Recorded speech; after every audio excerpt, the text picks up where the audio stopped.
ఓం నమ శివాయ. శ్రీశైల మల్లికార్జున మేడారం సమ్మక్క సారక్క చిలుకూరు బాలాజీ స్వామి. ఓం నమ శివాయ. గోపురం టీవీ చూసే వాళ్ళ ప్రేక్షకులందరికీ నమస్కారం. నా పేరు రామ్ శాస్త్రి. చిలుక జోస్యం అంటండి ఆ కాలంలో ఉంది, ఇప్పుడు గుడుక ఉంది, ఇక ముందు గుడుక నడుస్తుంది. చిలుక జోస్యం అంటే నిజముందండి, నమ్మండి, వినండి. జూన్ నెల 14 నుంచి 21 తారీఖు వరకు 12 రాశుల మీద ఈ రాశి మీద గురుబలం ఎంత ఉంది, ఈ రాశి మీద శనిబలం ఎంత ఉంది, మంచి ఎంత, చెడు ఎంత, లాభం ఎంత, లుక్సాన్ ఎంత, కష్టం నష్టం, సుఖం దుఃఖం, లాభం లుక్సాన్ చెప్తా వినండి. తే చిలకమ్మ, కుంభరాశి వాళ్ళ జ్యోతిషం, కుంభరాశి వాళ్ళ భవిష్యవాణి, కుంభరాశి వాళ్ళ గణితవాణి. తి చిలక తే కుంభరాశి వాళ్ళ జ్యోతిషం ఎట్లా ఉంది? తి కుంభరాశి వాళ్ళ భవిష్యవాణి గణిత్. వావ్. కుంభరాశి వాళ్ళకి మహాలక్ష్మి నడుచుకుంటూ వస్తుంది. ఈసారి మీ ఇంటికి లక్ష్మి. కుంభరాశి వాళ్ళకి, కుంభరాశి వాళ్ళ దగ్గర ఏముందంటే మాత్రం చాల్బాజీ మాటలు, హుషారి మాటలు, చాలా తెలివి నుంచి మాట్లాడడం మీ దగ్గర చాలా బాగుంది. ఏదైనా మాట మాట్లాడితే నచ్చేటట్టు, చెప్తే కూడా నలుగురు వినేటట్టు చాలా బాగుంది. ఈ రాశి వాళ్ళ దగ్గర మళ్ళీ ఒకటి ఏముందంటే మాత్రం పెద్దల సేవ చేయాలి, పెద్దల మనసు బాధ పెట్టకుండా పెద్దల మాట వినిపోవాలి, మళ్ళీ అవతాతల సేవ చేయాలి. అవతాతలంటే ఇంట్లో ఉన్న పెద్దలు, వాళ్ళు ఒక మూలకు ఉంటారు, వాళ్ళకి తానం చెప్పియాలి, వాళ్ళ కడుపు నిండా అన్నం తిరిపియాలి, వాళ్ళ నవ్వు పురుచుకుంటూ మాట్లాడాలి. వాళ్ళ నవ్వుతూ మాట్లాడి వాళ్ళ మనసులో ఉన్న ఏదన్నా పెద్దలకి ఏముంటుందంటే ఊక పెద్దలు ఏదేదో ఆలోచిస్తూ ఉంటారు. వాళ్ళు చాలా ఎక్కువ ఆలోచిస్తుంటారు. అప్పుడే మాట అప్పుడు ఎట్లా ఉండి కొడుకులు ఎట్లా నడుస్తుండ్రు, మనమరాలు ఎట్లా నడుస్తుండ్రు, ఎవరు ఎట్లా నడుస్తారు, మరి వాళ్ళకి చాలా బాధ ఉంటుంది వాళ్ళకి. కానీ అలాంటి వాళ్ళకి మీరు ఏం చేస్తారంటే కుంభరాశి వాళ్ళు చాలా ఫ్రీ మీద వాళ్ళకి తినిపించి తాగిపించి మంచిగా వాళ్ళకి నగు మురుచుకుంటూ చేస్తారు. అది చాలా బాగుంటుంది. ఈ రాశి వాళ్ళ దగ్గర మళ్ళీ ఒకటి ఏముందంటే కాలసర్పం మీ ఇంటి మీద జర దృష్టి కన్ను చాలా చెడ్డగా ఉండడం.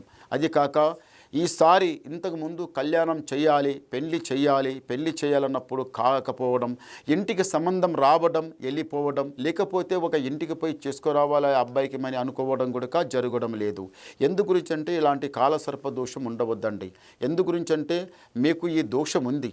కాలసర్ప దోషం అంటే ఏమిటిదంటే దీంట్లో అర్థం, దోషం ఉంటే ఇప్పుడు వచ్చే నీళ్ళకి ఆనకట్ట వేస్తే ఆ నీళ్ళ ఆని ఆగిపోతుంది. సంబంధం గుడక రాకపోవడం, మనసు గుడక శాంతం ఉండకపోవడం, రాత్రి చెడచెడ కలలు పడడం, పొద్దున్నేస్తే చెప్పకపోవడం, ధ్యాస ఉండకపోవడం, ఏదో చేస్తుంటే ఏదో చేయడం.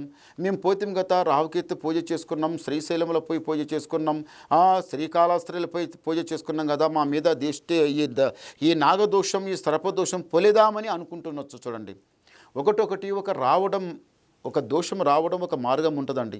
ఏదో ఎన్నో కారణాలు ఉంటాయి. అలాంటి కారణం లోపల ఒక మొండిగా పట్టుకొని ఉంటుంది ఒక నాగదోషం. ఒక దోషం ఈజీగా వెళ్ళిపోతుంది ఆ దర్శనం చేసుకునే రూపంలో.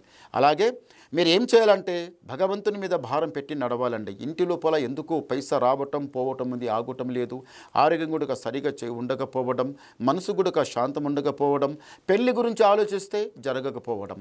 అది కాక మనసులో జాబ్ ఉంది, అది ఏది గవర్నమెంట్ జాబ్, లేకపోతే నచ్చిన ఒక జాబ్, ప్రైవేట్ జాబ్ అయినా కానీ మనసులో అనుకున్న జాబ్ రావాలి, మనం సంపాదించుకోవాలి. ఎప్పుడు సంపాదించుకోకపోతే మళ్ళీ ఇంకెప్పుడు సంపాదించుకుంటాం, మనకు కంపల్సరీగా సంపాదించుకోవాలనేది మనసు లోపల చాలా ఉందండి.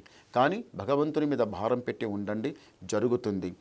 మళ్ళీ ఒకటి ఏముందంటే మాత్రము కొన్ని రోజుల నుంచి కుంభరాశి వాళ్ళు ఇల్లన్న కట్టాలి, కట్టిందన్న కొనాలనుకున్న వాళ్ళు కూడా జరుగుతలేదు. కానీ ఇక్కడ ఇంటి లోపల కళ్యాణం చేయాలన్నా జరుగుతలేదు, ఇల్లు ఎందు గురించి అంటే ఇంటి మీద కొంత నరదృష్టి నరకన్ను ఏదో దరిద్రం ఉన్నందువలన ఇంటి లోపల ఏదో పని ఆగిపోవడం, జరగకపోవడం. అలాగే ఎందు గురించి నేను ఏమంటున్నానంటే కొంచెం జాగ్రత్తగా నడవండి, మంచి జరుగుతుంది. అంతా దేవుడే ఉన్నాడు, జయం జరుగుతుంది, లాభం జరుగుతుంది. మళ్ళొకటి ఈ చదివిన వాళ్ళకి, ఎప్పటి నుంచి అయితే జాబు చేసే వాళ్ళకి ఎప్పటి నుంచో ఆగిపోయి ఉన్నదో ఈసారి మాత్రం పక్కా జరుగుతుంది. ఆ శ్రీమన్నారాయణ ఆ మహాదేవునికి నమ్ముకొని నడవండి, పక్క జరుగుతుంది. ఒకసారి గవ్వలేద్దాం. ఓం నమ శివాయ. 6 చాలా మంచి గవ్వలు పడ్డాయి. ఈ కుంభరాశి వాళ్ళకి ఆదాయం 2, యాయం 8, రాజపూజ ఫలం 4, అవమానం 2. చూశారా, గురుబలం అంతే ఉంది 2, శనిబలం అంతే ఉంది 2. అవి 2 ఉన్నాయి, ఇవి 2 ఉన్నాయి. గురుబలం 2 ఉన్నాయి, శనిబలం 2 ఉన్నాయి. మీరేం చేయాలంటే భగవంతుని మీద భారం పెట్టి నడవండి, జయం జరుగుతుంది, లాభం జరుగుతుంది, మంచి జరిగే యోగం ముందల ఉంది. తొందరపడకండి. ఎప్పుడైనా మీకు ఏమైనా వినాలనుకుంటే, మీ డౌట్ క్లియర్ చేసుకోవాలంటే నాకు ఫోన్ ద్వారా మాట్లాడండి. మీ డౌట్ క్లియర్ చేసేస్తా, ఉన్నది మొత్తం చెప్పేస్తాం. నమస్కారం. ఓం